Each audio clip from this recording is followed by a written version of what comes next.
give you the best wedding. And sa tanang mga relatives and friends who are here today celebrating your marriage. Palakpakan mo natin, Madam People, we are Jesselyn. Murag long message ni kong pa-thank you ni. Una sa tanan, sa Ginoo nga, gi-allow me nga maabot ani nga event sa mong life for 12 years. Gikasal na jud mi, ay uyang mi for 12 years.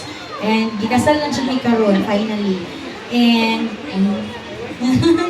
okay, kanang thankful ko sa mga tao nga niani karon sa tanang mga paryente on both sides, sa mga Sigara, Montebon, kanang sides sa groom o sa bride, sa among mga ginikanan, especially Mama Annalyn, asa man to? Papa Ukoy, Papa Terio, Mama Alice, salamat kayo sa tanan. Oh my gosh. Wala ko hilak sa bawang, pero hindi ko makahilak. Kanang dili ni mahimong successful amo ang wedding today without your help, especially ako ang mga iyaan, uyuan, mga in-laws, mga ate nga ikan ko sa na wala din ipang-feel na dili na other tao ko kanang welcome ko sa ilang family, sa uyab ko mi.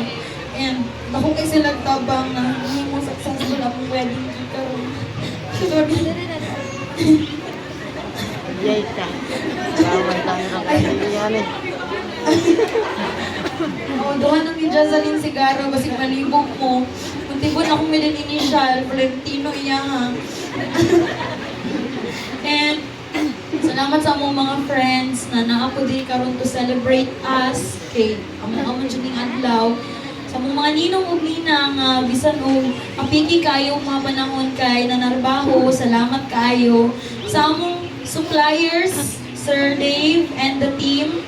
Dili ko ka-memorize kung kinsa ni sila, pero thankful kay ko sa inyo ha, Ma'am Sandia, Ma'am Lovely, Sir Ryan, and to Sir Roy, and sa tanang nitabang ko para mahimong maayo ang amo ang kasal ug ang amo ang reception today. Ug sa mga wala na ako na-mention, sorry kaayo, pero thankful kay ko sa inyong presence karon. O maulang to ka basig mas makahilak pa ko. Palakpakan po natin, Madam People. Pwede na po tayo maupo ng Jesselyn.